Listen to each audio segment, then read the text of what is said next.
All right, welcome everyone. Thank you for being here today to our special topics series on innovative topics in cooperative management, governance, and in the broader sector. I'm Erin Hancock. I'm the program manager for education, specifically in the International Center for Co-op Management in the Sobey School of Business at St. Mary's University.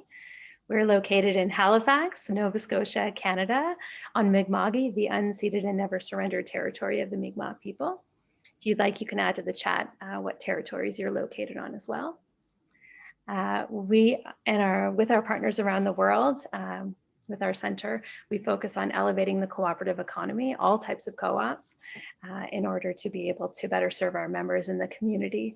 And through that, we offer our signature Master of Management Co-ops and Credit Unions online part-time program, as well as a graduate diploma certificate. We do webinars, symposia, we publish case studies, and we have a working paper series. We bring people together for critical conversations, and we have a webinar series as well. This is always evolving, so if you have ideas or you want to work with us, we'd love to hear from you. We also do a lot of research as well to ground our education. So I want to acknowledge that these, of course, are exceptional times globally, which means that I feel like a lot of us have woken up to some of the even more important conversations that we want to be having on where we want our society to go, where we want our economy to go, what is good business, who should be there, who should be included. And so I think that it's a perfect time to have this conversation with our three featured speakers today on this topic. Hopefully some of you have already seen the report that was released earlier this month. It's a good read, and you'll get a bit of a cheat today by hearing directly from the researchers on the findings and the report as well. So I will say the focus today is this published report from the International Co-op Alliance EU Partnership for International Co-op Development, which focuses on the results of surveys with youth from 20 countries. I won't steal the thunder too much because I know Jeffrey's going to share a bit more about how the research was done and who was spoken to, but we'll be lucky to hear insights on employment, education, inequalities, entrepreneurship, and engagement as some of the themes from the report. Our speakers will also help us address how this can be implemented, some of these findings within our own work in the co-op sector. So I'll now go ahead and introduce our speakers. You'll see here today. So Jeffrey Moxem is starting off today. He's a researcher at the International Cooperative Alliance under the Icae EU Partnership for International Development. He currently works on a number of research initiatives on international and co-op development, including co-op stats, co-op law, and sustainable development. He studied politics at the University of Leicester. I sometimes say that right. And environment, development, and policy at the University of Sussex. So second speaking today will be Ms. Simren Singh, and she works as a program officer at the International Co-op Alliance Asia and Pacific Office in New Delhi, India, under the Ica EU Partnership on Cooperatives for Development. She is involved in a number of research studies in the Asia and Pacific region within the Ica EU Partnership, including the ongoing global research on mapping key figures for cooperatives. She recently co-published a research paper with colleagues from the Ica Asia Pacific Office on cooperatives present but not visible evidence from voluntary national reviews in the International Journal of Cooperative Accounting and Management, which we actually host out of our university as well. Simren holds a master's in politics and international relations and a bachelor's in economics and political science. Third speaking today will be Melvin Khabenje. He holds a master's in international relations with a focus on development studies and a BSc in economics. He's currently in charge of the research projects under the Ica EU partnership within the Ica Africa Regional Office out of Nairobi. This is a meeting place today, so even though we will have featured speakers, we don't want this to feel like it's just talking heads talking at you. Please do use the chat. Please rename yourself if you want to name the co-op that you're with or the organization that you're with, and your pronouns if you choose. Feel free to share links, share comments. I'll be monitoring the chat for any questions that come up throughout so that we can present those to our speakers at the end so we can have a conversation, and folks will be able to unmute themselves and ask questions directly at that time as well. So before I turn it over to the speakers, I want to have a poll. So you should see a poll come up that has 3 questions, just to get a sense of who is here today in terms of age, how long you've been in the sector, and how much initiative you're taking in terms of youth engagement. Seeing some votes roll in.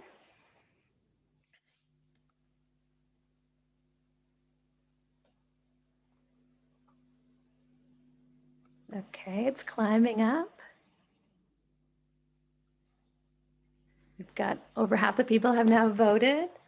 I'll leave it open for another 10 seconds so folks can vote if they'd like.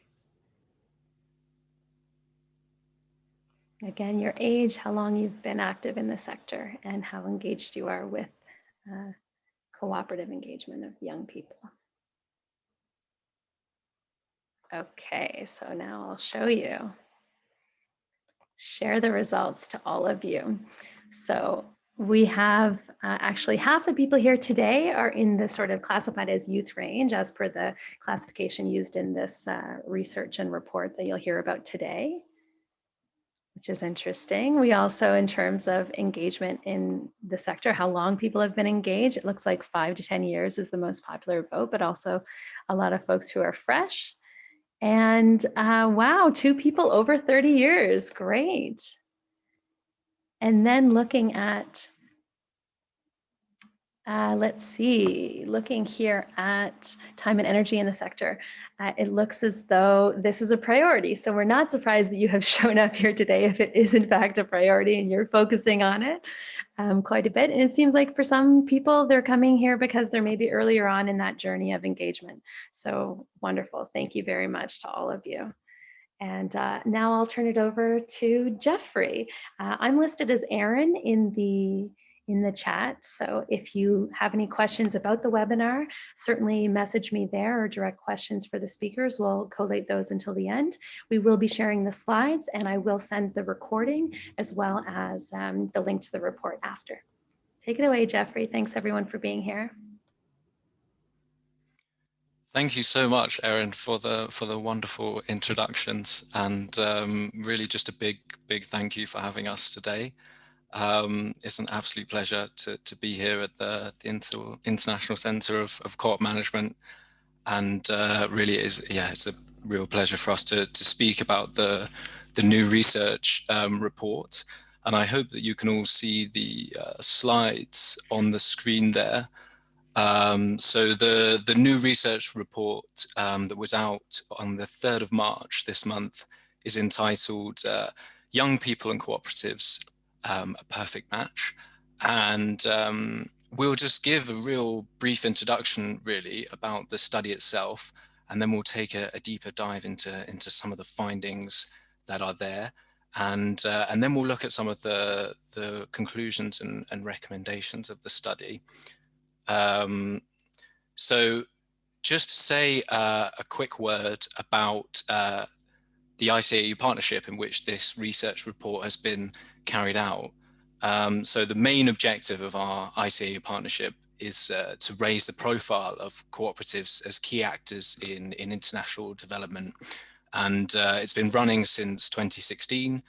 And really what we're trying to do is to increase the recognition of the cooperative model in development policies and programs. And we're doing this through a number of different activities.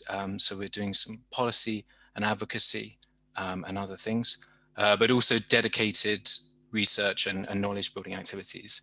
And the partnership is global, with activities on 4 continents. And we actually have 3 main activities under the research there. The first is a mapping, which is statistical work. And the second is what we call a legal frameworks analysis, which is looking at an analysis of co-op law at the national level. And finally is our thematic research on co-ops, where we've produced a number of publications on different themes in international cooperative development. So we've looked at, for example, the role of cooperatives in peace building and conflict resolution, We've looked at themes such as ICT and worker ownership. And so this work on youth is falling under this third category. And just to let you know, if you are interested in some of this work, you can find a lot of this at www.coopsfordev.coop. So we have an interactive online map where you can find there some of the results for both the statistics and the legal framework analysis. And so just to let you know, the report itself is really a piece of collaborative research. It's an effort by all 4 Ica regional offices. It's the first time we've done something like this together, so it was really, really exciting to collaborate on this report. And we had some really brilliant external support and collaboration from the Cooperative College, who are based in Manchester in the United Kingdom. So they gave us some great support and collaboration there. And of course, also we have worked alongside the ICA Youth Network. So we've worked with them. They gave us some really crucial input on both some of the chapters, but also the conclusions and recommendations. And if I can just say a word on why youth and why this topic.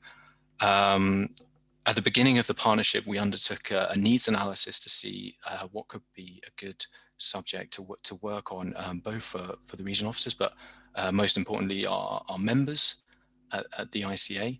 And youth is a topic in which we saw that there were many commonalities actually between and across regions in terms of some of the challenges that youth were facing, but also potentially the role of co-ops in tackling these challenges. So we thought that for research work at the global level, working on the topic of young people would be ideal for us. And when we embarked on the project, so we wanted it to really be a collaborative work, a work in an exercise in co-producing this knowledge together, and also to put the views of young people really at the forefront of the work. So to ask from their perspective and to try to amplify those views, also in really trying to help to improve the engagement between the cooperative movement and young people. That leads quite nicely onto the 3 main objectives of the study. So the first was really to provide clear insights on the key challenges facing young people from the perspective of youth themselves. And then to really look what could the cooperative solutions be to these challenges? How might cooperatives actually be useful in improving and supporting young people with these challenges? And then the third objective that we had was really to provide some key conclusions and recommendations in the study that could feed into some of the global activities that we have going on under the partnership. So we really have quite a lot of activities going on youth within the ICA EU partnership. There's regional events.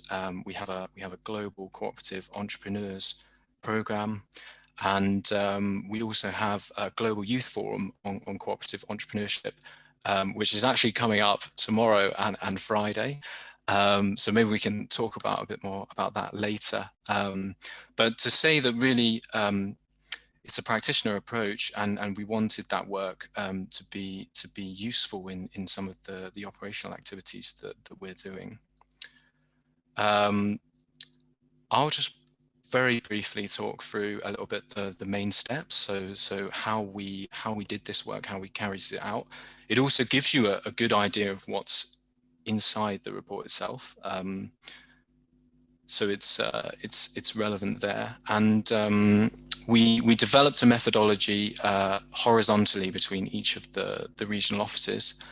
And we started our work with some secondary research and a literature review where we found that there's really a lot of great resources and work done already on this topic. So we're really just adding a very modest contribution to some of the amazing work that's already out there on young people and cooperative development, international development more generally. But I think the strength of the study is really in its scope. And we did some primary data collection to support it. So we gathered 420 surveys, and we surveyed two different groups of young people. And the first group of young people were young people who were already engaged in cooperatives, who are already within the cooperative movement in some way. And here we were asking them more about their experiences of the cooperative movement. How well did they feel they were integrated? How participatory were their experiences? And this could really help us to understand a little bit more, okay, how well are we doing? Both in a critical sense as well. What can we do better? So that's sort of one half of the insight. And then our second target group was young people who are actually not yet engaged in cooperatives, or who are not in the movement, who may be less familiar with the cooperative model, or don't necessarily have any knowledge of cooperatives.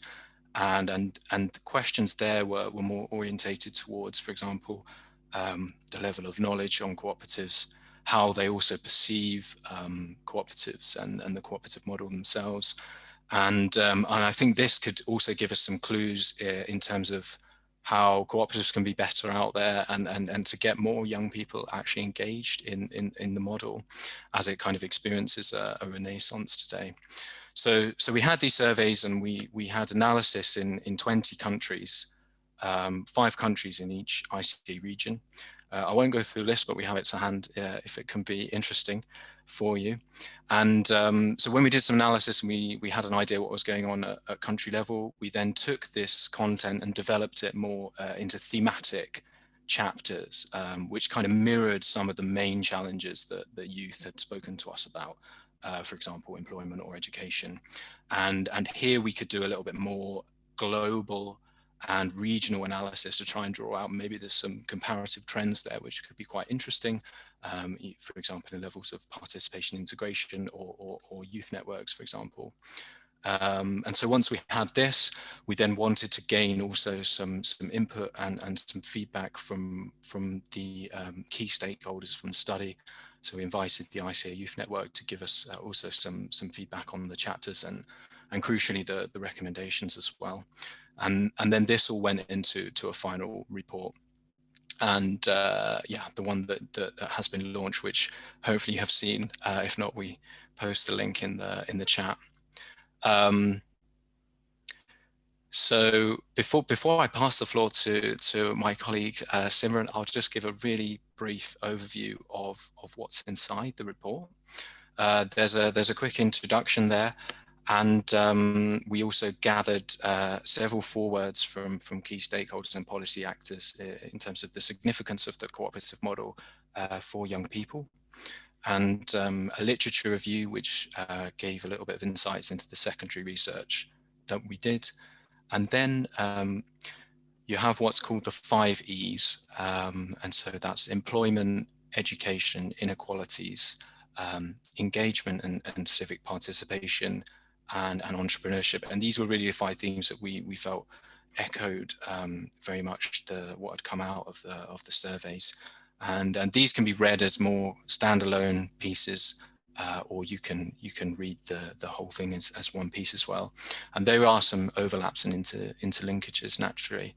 But each of those chapters has some interesting examples of youth cooperation, where young people had mentioned to us that they were engaged in a co-op or youth initiative organized by cooperatives. So this is also very interesting, and a little bit as well framed around the Sustainable Development Goals and Agenda 2030, which is in line with the Icae Partnership's international development mandate. So particularly SDG 8 on decent work and SDG 4 on quality education, 2 themes which come through very, very strongly in terms of how cooperative development organizations are contributing actually to this. And then finally, just the conclusions and recommendations, which we will hear also more about very shortly. So I would like to stop there and just pass the floor to my colleague Simren. Thanks a lot, Jeffrey, and thanks a lot, Erin, for the kind introduction and hosting us. In case I'm inaudible in between, just let me know. Jeffrey, next slide, please. So we will start with the elephant in the room. As Jeffrey mentioned, our research presents key findings in terms of 5 E's, and first being employment. More than 60% of the youth who were surveyed in 20 countries noted that young people face employment-related challenges, issues. If you look at the box on the right-hand side and read the text anti-clockwise, starting from Asia Pacific, India, you will notice that perhaps the employment-related challenges in the world flow in a pattern. That is, for example, in India, mismatch of skills is one of the reported challenges. What it means is that young people are not being educated, trained, skilled as per what the industry or labor market demands. In Guatemala, in Americas, young people, once educated, are not getting enough and perhaps suitable employment opportunities.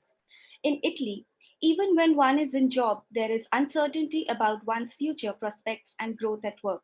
In a different scenario, if one wants to start a business and not necessarily take up employment elsewhere, one of the main obstacles reported was lack of startup or seed capital, such as in Eswatini in Africa. We would like to mention here that this research finds out that young people, people up to the age of 35, 40, face common challenges irrespective of the economic status of a country. And the examples highlighted here are not necessarily unique to one country. When we were looking at whether cooperatives can help with youth employment issues, it was found that 93% of the youth agreed that cooperatives can address employment-related challenges of young people. However, at the same time, the youth who were surveyed noted that cooperatives need to make themselves more visible. There is a need to present cooperatives as a potential option and alternative pathway for meaningful employment. Next slide.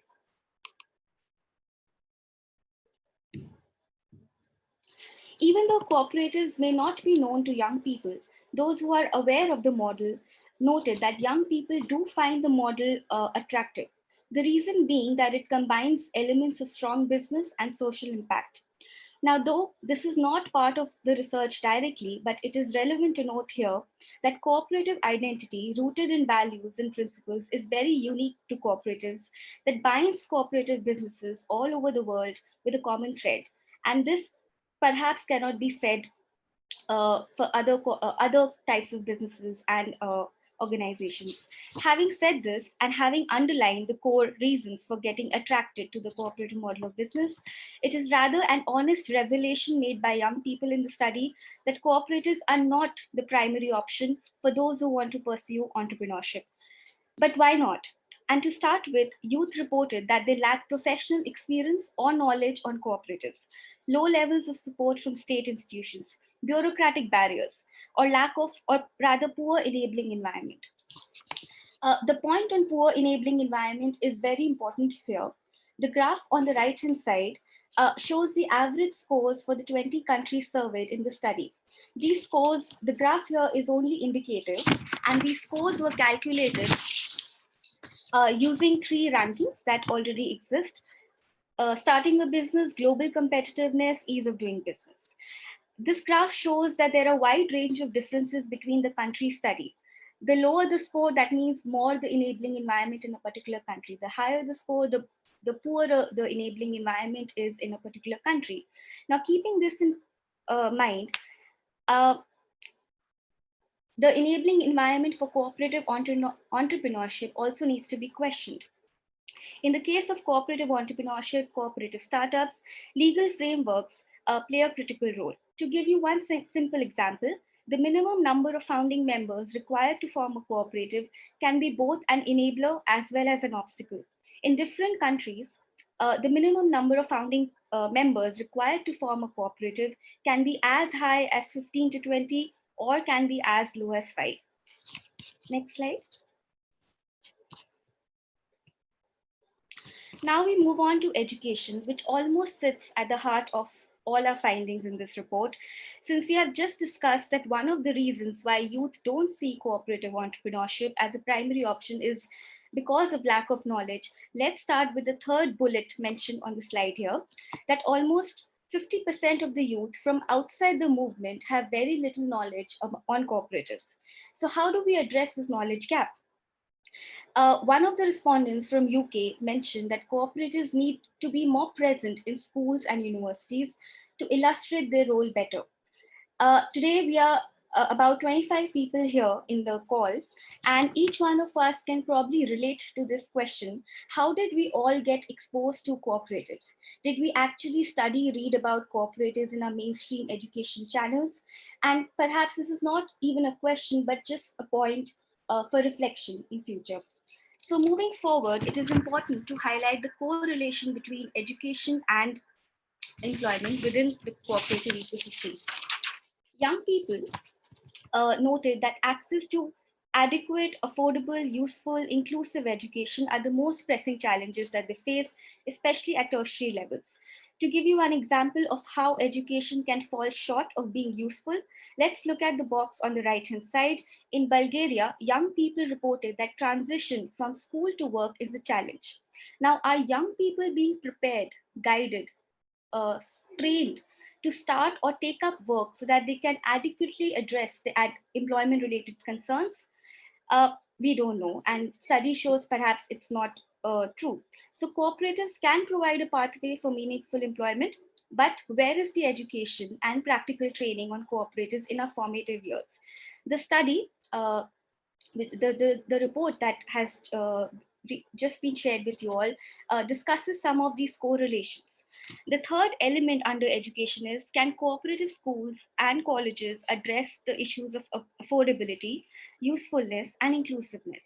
By cooperative schools and colleges, we mean such schools and colleges that are formed by people, run in a cooperative manner, that provide basic need-based education and at the same time inculcate values and principles of cooperation from an early age that prepare students to pursue cooperation in adult life. Next slide. Now, in this slide and the forthcoming one, we'll be looking at the cooperative movement more closely.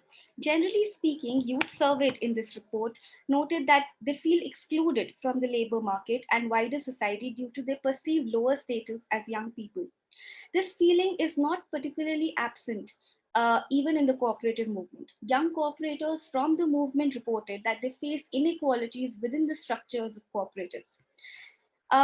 Having said this, the young cooperators from the movement also noted that youth bring a lot of advantages, a lot of benefits to cooperatives, such as innovation, new ideas, knowledge of new and emerging markets, sustainability to cooperatives by becoming future leaders, and contributing to the growth and improving business skills within cooperatives. One of the ways that a study shows by which cooperatives can engage with young people is through having youth structures and networks. The graphs on the right-hand side show that only 36% of the youth felt that that participation and integration of cooperatives is well promoted among youth. Among the 4 ICA regions, Asia Pacific relatively presents a positive picture. As compared to other regions, a higher number of young people in Asia Pacific, about 44% of them, feel that their participation and integration is well promoted. This also interestingly aligns with the finding, the top chart, that about 70% of young cooperators from Asia Pacific reported that cooperatives have a youth network. Youth networks in cooperatives are lesser in other regions as per the study. And what do we mean by a youth network? We mean a body in cooperatives that ensures young people are represented in the structures, not only for the purpose of inclusion and for a sense of ownership, but also to ensure a strategic business continuity in cooperatives. Next slide. However, along with youth networks, we also need cooperative culture. When thinking about youth engagement, we often look at structures to guide how we can better involve youth. Set up a youth network here or include a young person in the board. in the belief that it is an effective way to guarantee participation and inclusion of youth. Although this is a positive step, in the report we have argued that this is not enough. These steps must take place within a wider plan for the inclusivity of youth. One of the young respondents, as also shown in the slide here, from Mexico, mentioned that cooperatives can create a much stronger sense of identity than privately owned enterprises. The responses also suggested that cooperative culture resonates with young people more, particularly when it comes to their working lives, but also in terms of civic participation. In terms of addressing the multifaceted challenges young people face, only 20% of youth from outside the movement noted that cooperatives can meet the diverse needs and challenges, while only 52% within the movement noted otherwise.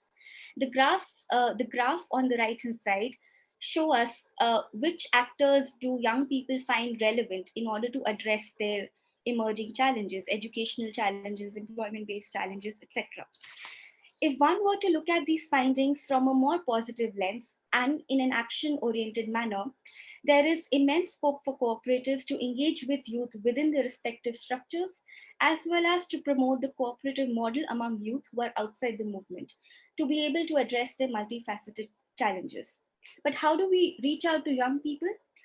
Most youth nowadays, even those with relatively limited means, are on popular social media channels like Facebook, other than Twitter and LinkedIn. Existing social media platforms offer scope to creatively engage with young people by either strictly restricting engagement to business, or with a larger cultural ideological objective to promote and educate youth about cooperation and value that the cooperative model beholds. Uh, with this, I now invite my colleague Melvin to present the conclusion and recommendations. Yes, thank you, Simren. Thank you, Jeff, for the presentation, and thank you, Erin, earlier for the introduction. Yes, good morning, good afternoon, good evening, depending on your time zone. So as we've heard the findings, it is clear that existing youth engagement and support from the cooperative movement is far from adequate in its current form. And since as cooperators, we believe cooperatives, because they're people-centered and democratic enterprises, they can and should play a greater role in finding solutions to these challenges. But it is also important to know that in finding these solutions, and if we aim to make them holistic and sustainable, they should be diversified and youth inclusive. I can't overemphasize this point. And so from the report, we have the 7 recommendations. They are analyzed in details in the report, but I'll read these 7, and later on I'll move on to highlighting some key points and some of the activities that could be upscaled within the sector. So we had knowledge, improving knowledge of cooperatives amongst young people, the image, boosting the cooperative image and communicating it effectively, structure, developing genuine youth-oriented structures within cooperatives, the culture, building genuine democratic and inclusive cultures of cooperation, opportunity, providing decent work opportunities to young people through cooperatives, entrepreneurship, facilitating cooperative entrepreneurship through adequate enabling environments, and lastly, partnership, strengthening constructive partnerships to achieve common objectives. Next slide, please, Jeff. So as we've seen, 2 big themes came from the recommendations, which were knowledge and the cooperative image effectively being communicated. So now for young people to have knowledge, they need the know-how in getting the required knowledge and skills. The successful formation and adequate management of cooperatives by young people requires education and training on cooperatives, their values and principles, and the cooperative identity on our own. Some of the ongoing Ica initiatives under the Cops for Deaf project that try to target knowledge building, COOP Starter, the COP for Edu, and the Coopedia. I could highlight a bit more on the Wikipedia. This basically is a database of resources. It aims to be a one-stop shop for cooperative knowledge that may typically be scattered around different websites. This will be very useful for cooperative startups, for knowledge exchange, and new partnerships across the various regions we work in. Other notable projects that are outside the ICA, just a few. I know a lot of knowledge-based programs are going within the sector, but I wanted to highlight the junior achievement at the Aflatun. These guys work in the area of youth entrepreneurship, school cooperatives, work readiness, and financial literacy skills. Programs like these, we found out from the report, once upscale could be very vital for youth entrepreneurship. And as the research suggests, an enabling environment in collaboration with public institutions and other relevant stakeholders will provide a much needed push for real transformation. Next, please. So yes, sometimes really it's basically down to not knowing what you don't know, as the phrase says. Like young people don't know what they're missing out in terms of cooperative knowledge. For example, like I think Simren gave the thought-provoking question earlier. For myself as an individual, 3 years ago, I knew nothing about cooperatives and what they're up to. And I feel like many of my friends and people my age can relate to that. It's the reality for many young people that they have no idea what cooperatives is about. And from our study, we learned that young people are more likely to become engaged and involved with the cooperative movement if they have knowledge of cooperatives. Now, to encourage more young people, I think that also a key area would be communicating the benefits of cooperatives, but also be mindful of the target group, which is the young people. So make sure the communication is youth-friendly. You use the trending communication platforms that young people spend most of their time. There's an issue of also ICT uptake, which, like for most sectors in the world, digitalization is real, and it will be crucial for cooperatives to remain innovative and relevant to young people if they make use of this space. There's also mentorship opportunities. An example of this would be the GCE, as Jeff mentioned earlier in his introduction. This program is a mentorship program to stimulate youth cooperative entrepreneurship. But beyond passing on the knowledge to the young people, to really sustain an engagement, cooperatives should have structures that maintain a genuine commitment to include young people's ideas, both at the operational level and at the strategic level. Next. So this was just an example of some of the platforms the communication team from ICA uses, like the trending platforms on Twitter, YouTube, Instagram, and the use of emojis. This is very popular among young people, as you may be aware. Next slide, please. Another key recommendation was on partnership. It is impossible for cooperatives to do all of this alone. So we will need to work with other actors and work for wider changes in society and economy. Some few examples of partnerships for the ICA Africa, for example, in 2019 in Zimbabwe, there was an MOU that was signed between Aflatun to work on the area of financial skills and youth cooperatives, like school cooperatives, like I mentioned earlier. We look forward to how this will unfold.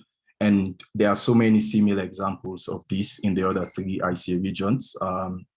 There's also even, like, as mentioned earlier, even within this ICA EU framework, we see a lot of positive results and outputs that this partnership came up with. And also these partnerships can actually be a relevant source of technical and financial support for capacity building, as well as providing further opportunities that can benefit young people. New partnerships should be fostered in the field of youth entrepreneurship. Next, please.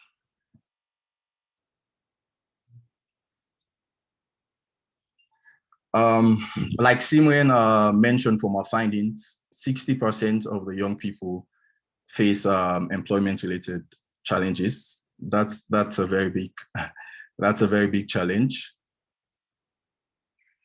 Cooperatives can provide a potential solution to this problem, providing an enterprise form and support system for disenfranchised workers to come together over collective challenges. But cooperatives need to be more visible as an alternative in the provision of employment opportunities, as we found out in the findings. As young people, we go through the educational system targeting or aspiring for all the traditional employment opportunities. But I feel like the cooperative, as many literature suggests, is a very viable alternative for employment opportunities. So it's up to the movement to really be more visible and making this known. And we've experienced that jobs created in cooperatives tend to be longer term and can in some cases be resilient. This is born out of the nature of cooperatives being more people focused and like the awareness of community. This is a very unique value, as Simren mentioned earlier, which really makes cooperatives stand out. And also beyond employment, there's a point about decent work. So fair pay and precarious work should be addressed through enforceable legal protections for young people in the workplace. And to next, Jeff.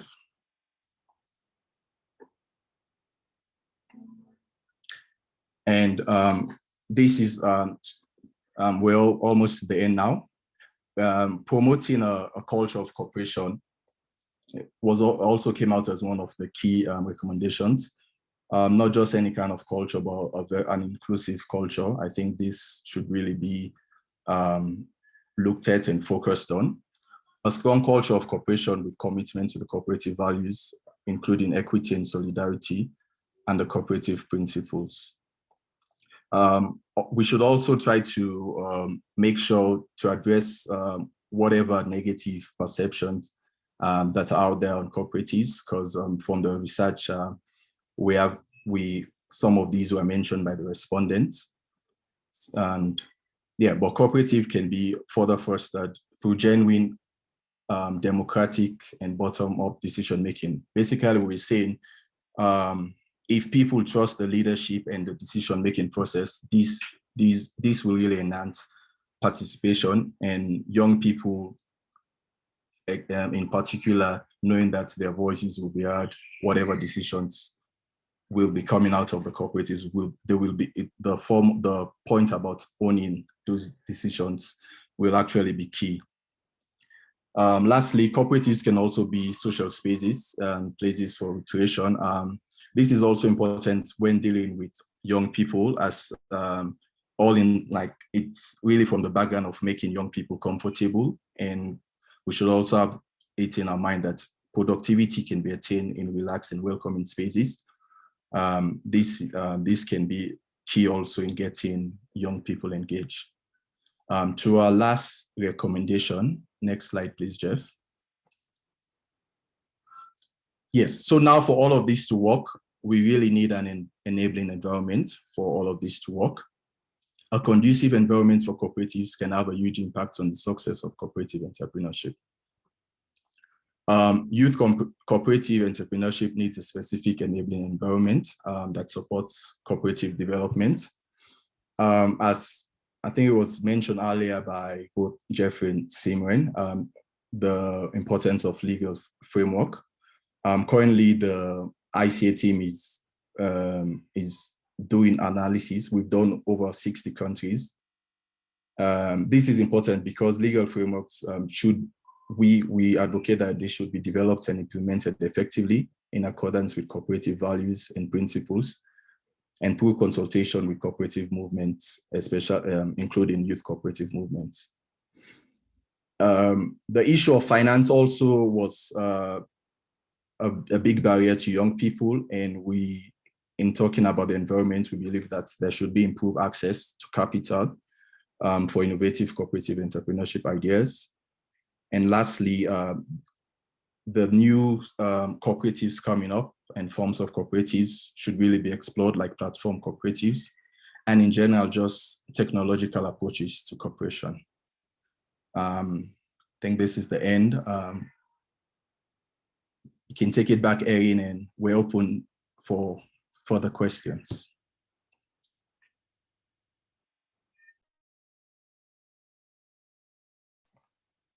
Great. Thank you so much to all three of you. I feel like you got right to the heart of everything and really made our time together count. So thank you for that. Thank you for your work. Thank you for being with us here today and for being able to showcase some of that. Already there's a lot happening in the chat. So people are reflecting on what you're saying, comparing it with their own experience. I'm hoping that there's a lot more folks too who are also thinking, I'd like to take these ideas, or that's now spurred me to think of something as well. So we can take questions from the audience now. Folks can actually unmute themselves, introduce themselves, and then ask their question. We can also have them come up in the chat. And I'd also like to open it up now as well. If anybody has any examples from your own work, from your own organization and co-ops, that you feel you've done something that is in alignment with some of these findings in terms of maybe an initiative around youth engagement and governance, entrepreneurship, whatever that might look like. Would anyone like to take the floor for a moment?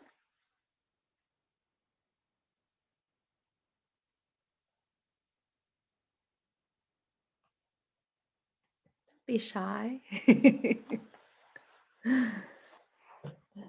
Well, I mean, you covered so much in what you all said, but I wonder if you can, and maybe this is a question for Simren, if you can say a little bit more about youth engagement and governance, because I feel like that's one of those pieces, and you just mentioned it too, Melvin, in terms of engagement at sort of the grassroots democratic aspect of what co-ops are, which is truly a differentiator in our business model, and hopefully something that when young people get exposed to it, they think, oh, this is different.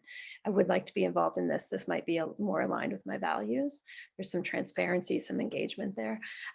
But I wonder if you can talk about maybe more specific, tangible tactics that folks can take away from this in terms of how they might do it, because I've certainly seen over the years some sort of like designated seats where we're going to always make sure we have one young person on the board, but then it sort of feels like to the exclusion of all the other seats. So, oh yeah, we have this one person to speak for all young people.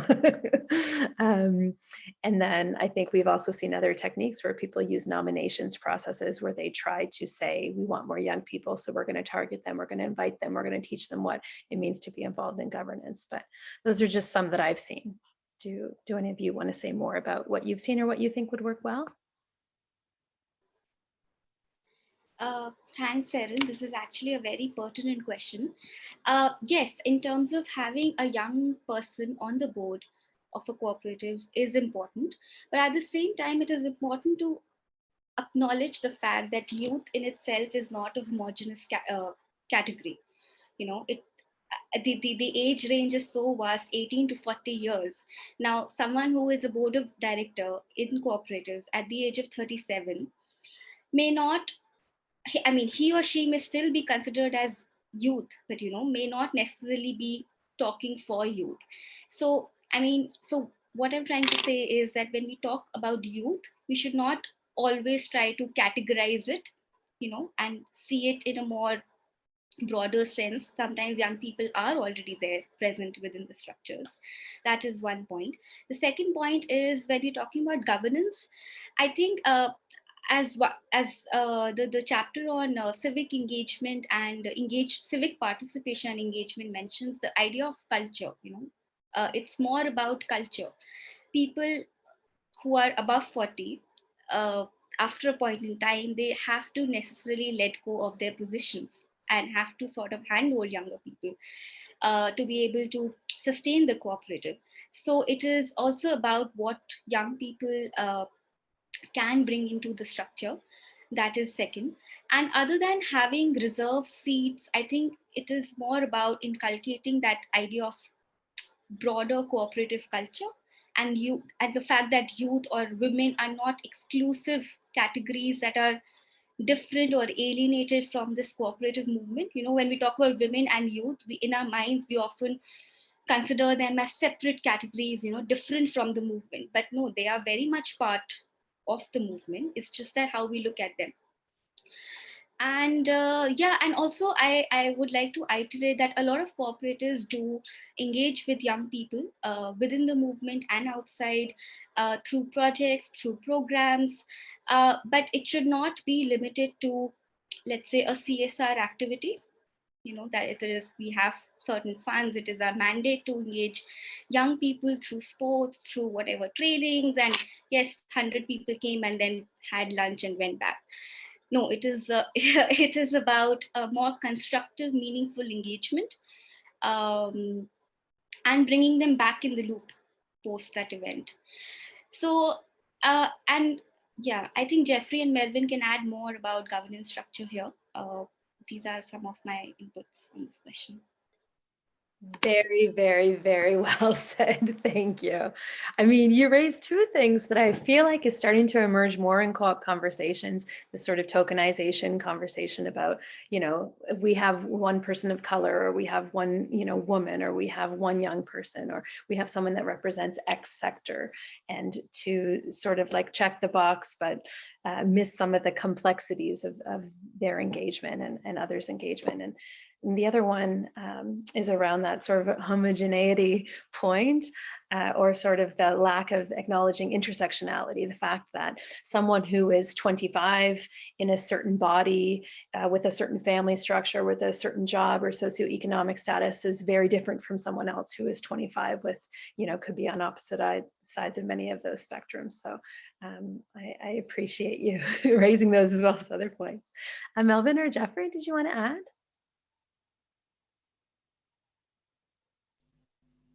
Melvin?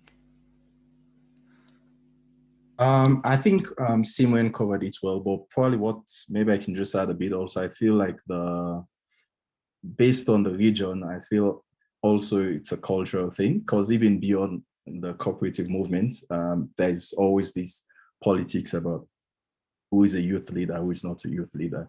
So it's a genuine and a common discussions about whenever we talk about youth leadership. Also, at times it's really questionable, even beyond the cooperative sector, even within the political space.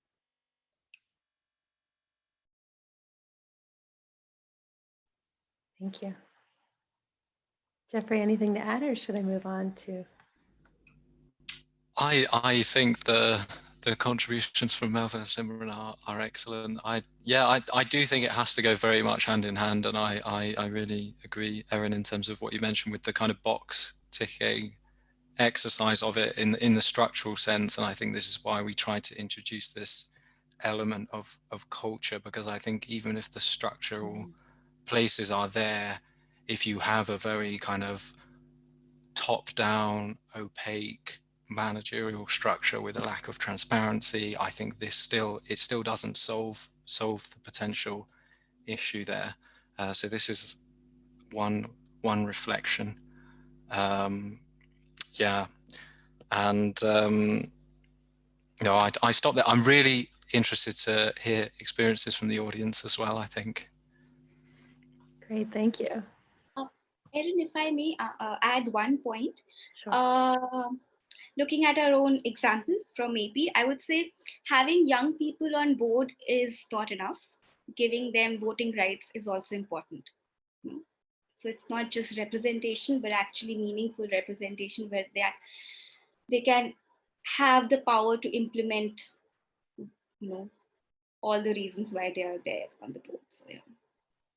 Thank you, Simren. Well, believe it or not, we're coming up to the hour. So it's been a wonderful session today. We will stay because I know there's a couple, I'll let Abe speak in a moment about free schools, but I just in case people have to leave to jump into something else that starts at the hour, I wanted to certainly acknowledge all of the hard work of our pulling this whole report together and also presenting it so eloquently today. For everybody who made the time to be here and to note that this is a priority for you in your work is a good sign for the future of the co-op sector globally. Certainly want to shout out again that tomorrow is the Global Youth Forum. That's free and open if people want to attend that. And I will send a link to a recording and the slides and so forth. Maybe Jeff, if you can, you can put the slides in the attach it to the chat here, but if not, I'll send it out to everybody after. And this is our last of the webinars in our series for this winter session. We will have another session starting in September, and we're currently seeking speakers and topics. So whether you're an expert or you feel like you have something great to share, whether you're on the academic side of things or the practitioner or both, that's valuable for us to hear about for sure. Or if you're someone that says, I don't feel like we're hearing enough about X, I'm happy to hear about that too, and we'll see if we can fill that gap. So please do add it to the chat or email me directly. I'll add my email to the chat.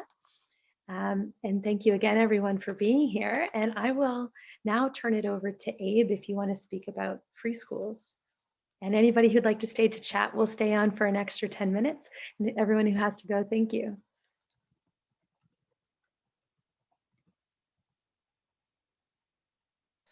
Hi. So yeah, I'm over in East Orange, New Jersey. I started a democratic free school in Maplewood, New Jersey, and I've been part of some democratic schools before that too. One thing that I think in terms of teaching kids about democracy and participation, participatory decision making and governance and cooperative economics is that we shouldn't underestimate young people's capacity for governance and making decisions for themselves. I've seen 4-year-olds and 5-year-olds, run meetings in our schools, and I think that if we're teaching the kids about cooperative economics, we need to give them, rather than giving them hypothetical illustrations for them to imagine, giving them actual capital and real decisions to make, goes a lot further with youth than giving them this is how it could be, helping them run their their own cooperatives, giving them their own marketplace, that making it relevant is going to go a lot further than just talking hypothetically for these kids. And you have to give them actual power. And we have to think about the ways that education can be hierarchical itself, with grades, grade levels, and that. So if we're teaching cooperative economics in a standardized compulsory education model, there may be some tensions to that as well. Like teaching cooperative economics in a public school may be, there may be some tensions, like you may have to hold, as a teacher, you may have to hold a certain position while teaching kids about democracy. And there's some, fundamental conflicts there. Thanks, Abe. Great points, great points. I've visited some credit unions in schools where high school students run their own credit unions that are sort of an offshoot, sort of mini branch of a local credit union. And, it's who knew that 14, 15-year-olds could be managing other people's money, getting into, governance of their own institution, and being able to promote savings and autonomy and all of these interesting things while teaching and learning along the way with each other. So I've never seen a 4 or 5-year-old run a meeting, but I like the world you live in. Any responses from any of our panelists? I would just come in to say that I think the point there on education is really fantastic, definitely. And in one of the parts of the survey, we did ask about what actors that young people felt were best actually to solve their specific challenges, and it was educational actors coming out on the top, actually, which I think is quite important there in terms of thinking about how we structure it, and this idea of less hierarchical educational activities and learning by doing. I think it's absolutely spot on. Thank you. There's a few other people who have added interesting things to the chat. I don't know if anybody wants to share a bit more verbally. Kaitura, let's see, Thomas from the World Council of Credit Unions has initiated a pretty ambitious campaign recently about young and emerging leaders in the credit union sphere. I don't know if Thomas, you want to speak to that? Yeah, thank you, Erin. I think, in the comment that I shared, I think it's just really, this session has been really great because it reminds us that we all need to be intentional about this effort, right? I mean, being intentional about why it is that we want to connect with youth and why that's important, because, without it, we're not sustainable as cooperatives. And so, with what we're doing at YCUP and at World Council, I think, we're in a way kind of taking our first steps to re-engaging with youth and coming together first and foremost in the most inclusive way possible, reaching out to young professionals all around the world and bringing a key group together to begin this conversation and to build a sense of community together as we look ahead to a little bit later this year, having a deeper discussion in our own governance structure and what that will look like, and how can we organize that in the best way to ensure that we have, this long-term momentum that, continues to engage with youth, but also ensures that we have sustainability as a program and continue to replicate the great things that cooperatives are doing in communities around the world. So it's just that intentionality of thinking about what is the point of this? Why are we doing this? And what do we hope to achieve in the future because of it, I think is really important. So thank you so much for this research. We actually talked about it at our meeting last week. And so it's great to participate in that discussion. Thank you. Thanks, Tom. Kaitura, did you want to, you mentioned that you do in Dominica, you do have these high school credit unions. I wonder if you want to either share a bit about that or any other young folk initiatives that you're seeing in your area.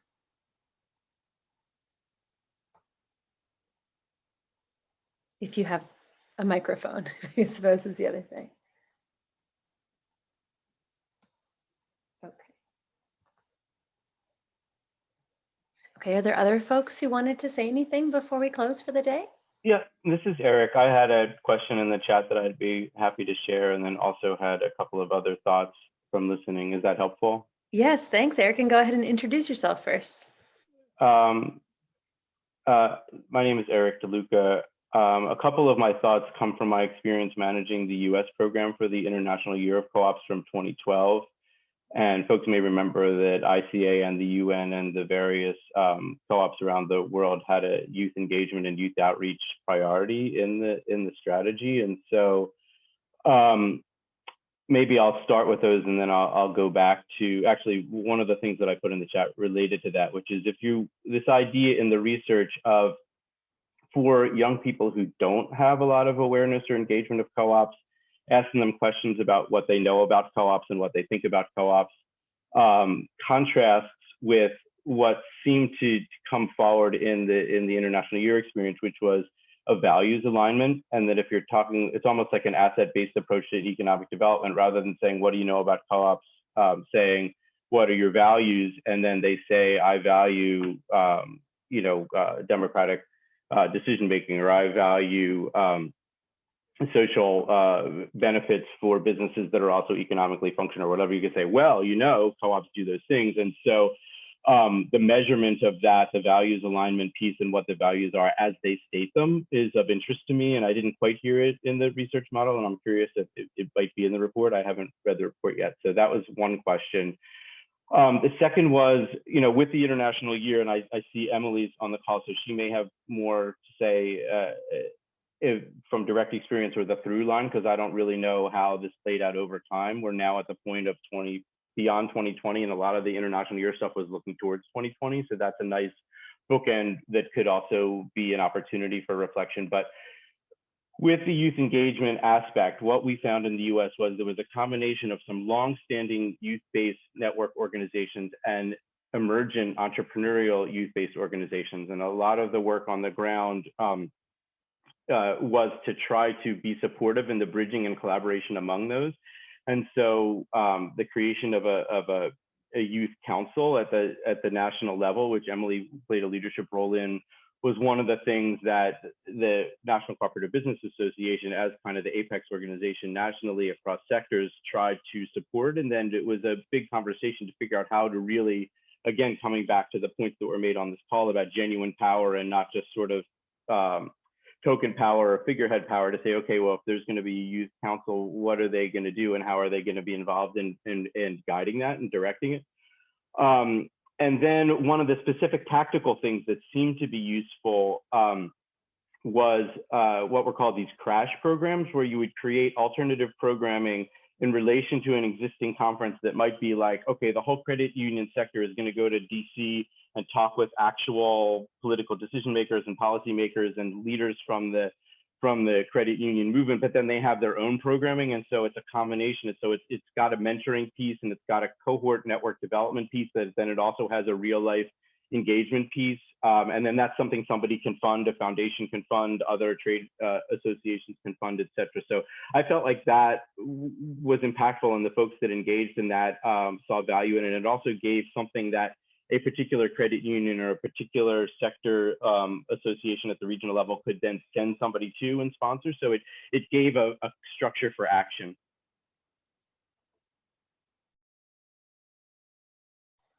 Well, I feel like, Eric, you could be our additional panelist today. You raise a lot of really good points and really great examples for us all to be looking at in terms of thinking how we can do this work even better. But I'll turn it over to the panelists if you want to respond to any of those points and questions.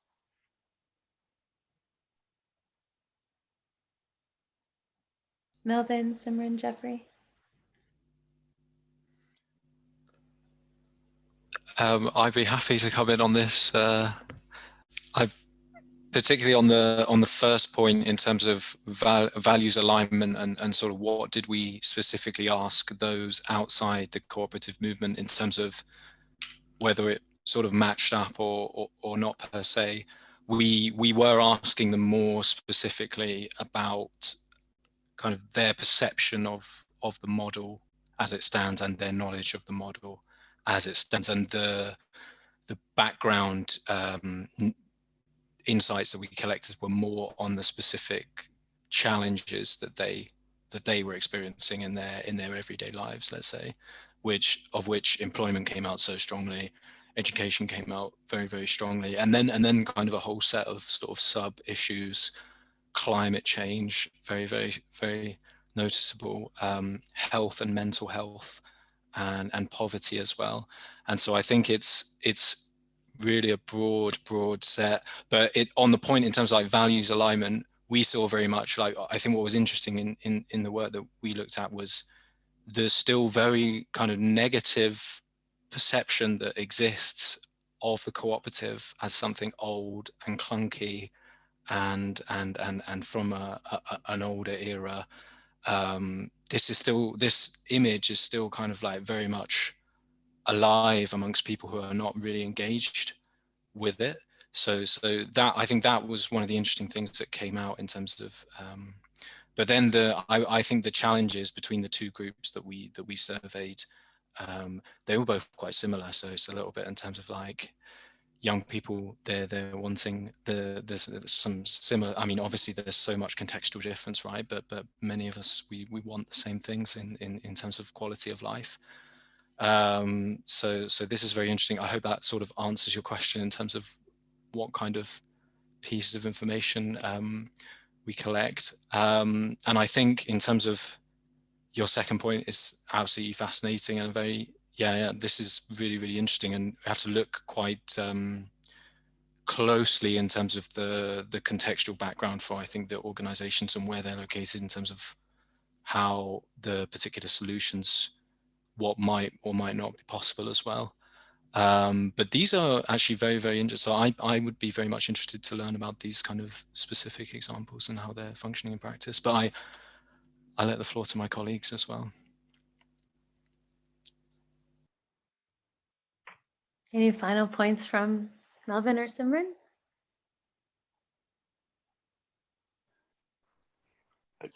This is Derek. I'm just curious if Emily might have anything to add from direct experience of the stories of the networks, the US-based networks. It's fine if you don't, but I just wanted to create that opportunity.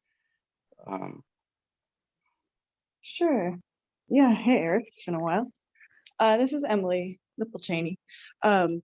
Yeah, our experience was, Eric mentioned the CRASH program. The CRASH program was pioneered by the Filing Institute, and the Cooperative Youth Council had a similar program called the Cohort program, where we would bring, it would be like secondary programming.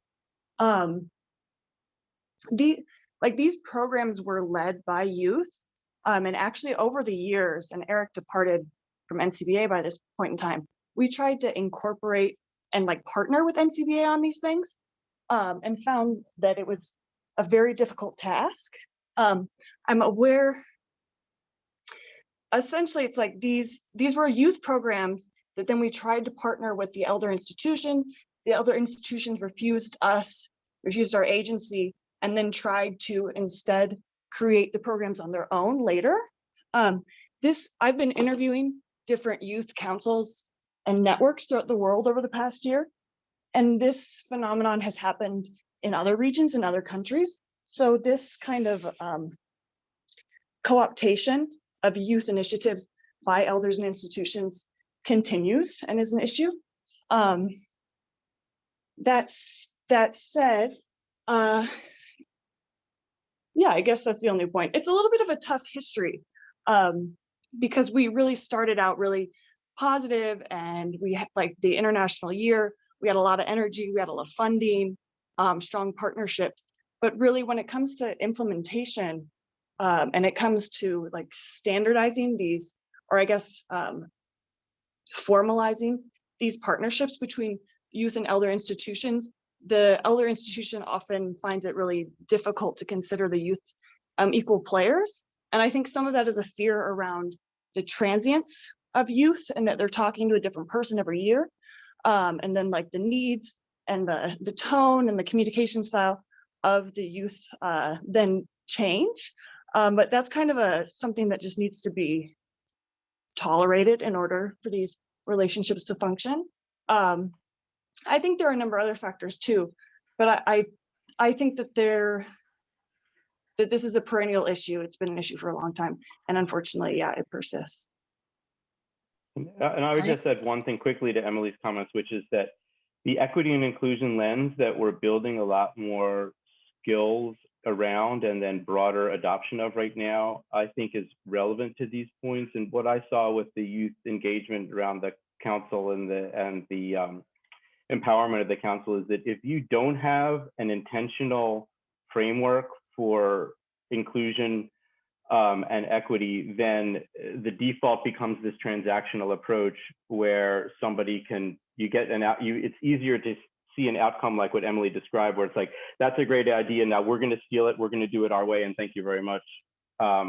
And so it's almost like you need that, just like the cooperative values and the principles help to ground a co-op organization, you need those equity and inclusion values and principles to effectively have an elder institution partner with a youth initiative to not just sort of take what they want from the youth initiative and throw the actual youth leaders off the bus. Thank you. And thank you, Emily. I think that that's an important critical analysis to bring into this, and harkens back to the comments about culture earlier as well. But Emily, I wondered, you're leading a report, right? That's going to be shared at some point. Are you allowed to, and would you like to mention that? Or has it already been shared? Yeah, no, it's not yet been shared, but it's complementary with the Cops for Dev report that we're discussing. But it's essentially a toolkit that's going to that's sharing best practices of youth cooperatives and youth cooperative networks and federations in the world. There's identified about a dozen key issues that are common among youth initiatives, and one of those issues is relationships with elders and institutions.